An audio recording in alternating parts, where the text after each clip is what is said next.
পাহাড় অসহ্য বিচার স্তব্ধ হয়েছিল তারা ব্যস্ততা হাজার, তাই যে নাই খেয়াল পেছনে দেয়াল, যে যেমন সে নিচ্ছি মেনে নাম দিয়ে কপাল। কেউ মরণ কাল, কেউ ভয়ে কাতর, কেউ বাণীর উপায় মা সহায় হয়ে পাথর। আর কবে,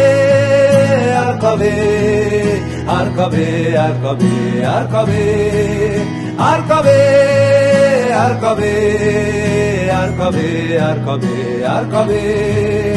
আর কবে, আর কবে কণ্ঠ শক্তি পাবে, আর কবে, আর কবে চিত্ত স্বাধীন হবে, আর কবে, আর কবে সিক্ত হবে হৃদয়, আর কবে, আর কবে শির উঠে দাঁড়াবে, আর কবে, আর কবে, আর কবে, আর কবে, আর কবে, আর কবে, আর কবে, আর কবে, আর কবে।